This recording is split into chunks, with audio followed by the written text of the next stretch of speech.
Let's step back in time to the infancy of the United States, when the fledgling nation grappled to solidify its identity after the dramatic upheaval of the American Revolution, which we covered in a previous installment.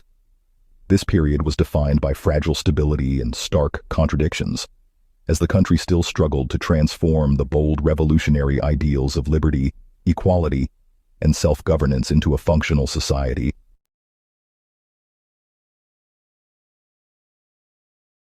Our journey unravels a pivotal chapter in this complex history, the Whiskey Rebellion of 1791 to 1794.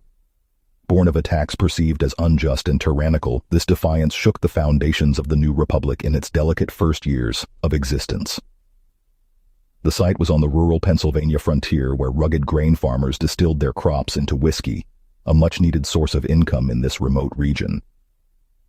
Here, these whiskey-producing farmers vehemently opposed a new federal tax on distilled products, igniting the revolt that would severely test the resolve of the young government.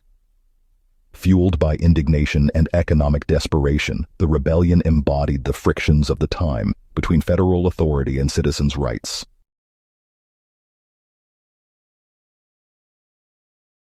In the aftermath of the Revolutionary War, the newly formed United States found itself burdened with enormous war debts and the monumental task of crafting a system of government guided by the radical ideals encapsulated in the Constitution and Bill of Rights. This decision was met with great displeasure and outcry, especially among the isolated frontier grain farmers of western Pennsylvania, Maryland, Virginia, and Kentucky. For these settlers, whiskey distilled from surplus grain was more than just a drink. It was a valuable cash crop, a compact means of transporting grain across the Appalachians, and even a makeshift currency. The sudden excise levy, which had to be paid in scarce cash, felt like a direct assault on their livelihoods, an overextension of federal power that hit them where it hurt.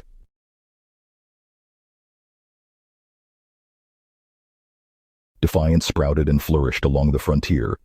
In Pennsylvania, public rallies denounced the tax as unconstitutional. Protests seeped into daily life as farmers stubbornly refused payment of the tax, intimidated and threatened excise officers, and taunted those complying with federal law. This growing rural unrest laid the foundation for what would steadily build into the event known as the Whiskey Rebellion.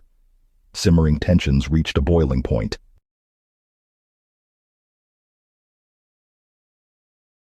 The rebellion provides a stark illustration of the fragile contradictions nestled within the heart of the infant United States. It exposes the uneasy balance between the enlightened principles championed during the American Revolution: liberty, self-rule, equality. The nation had been born from colonial protests and riots against excessive British taxes on everyday items like tea and paper.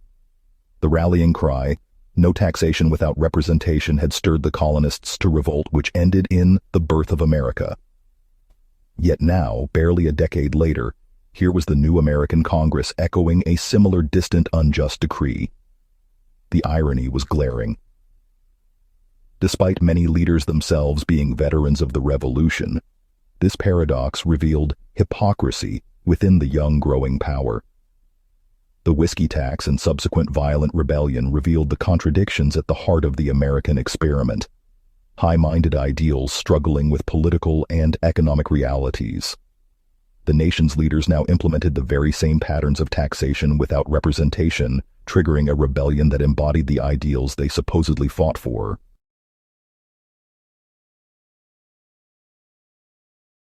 The escalating protests and unrest did not emerge overnight, but rather built up steadily through a series of defiant events that pushed tensions to a breaking point.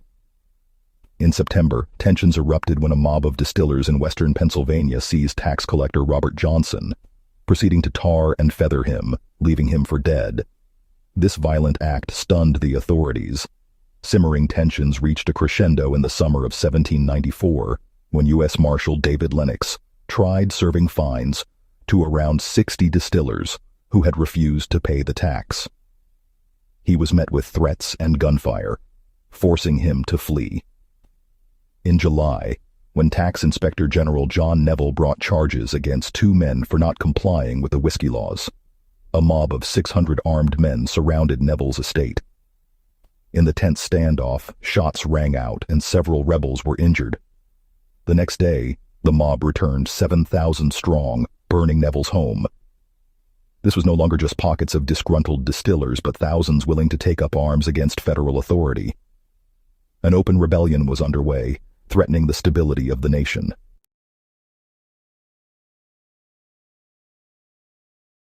In October, President Washington responded decisively by sending a militia force of nearly 13,000 men led by Alexander Hamilton to suppress the uprising. Faced with overwhelming force, the rebels dispersed. Within weeks, the revolution was quashed without further bloodshed.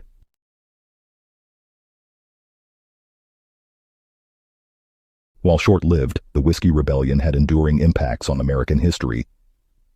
It established federal law as supreme over local resistance. It demonstrated the power of the federal government to maintain stability against internal disorder, and it provided an early test of the nation's constitution in action to determine the relationship between citizens and central authority. Most significantly, it highlighted the innate contradictions and paradoxes within America's founding identity between professed democratic ideals and political realities. This tension between government power and citizens' rights, so prominently reflected in the story we have covered today, remains deeply intertwined with America's character today.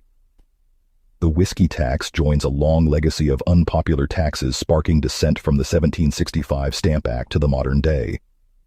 It ultimately forced a resolution to strike a proper balance of power between government and citizens. More than a minor tax dispute, the rebellion encapsulates the eternal struggle to reconcile ideals and principles with functional governance.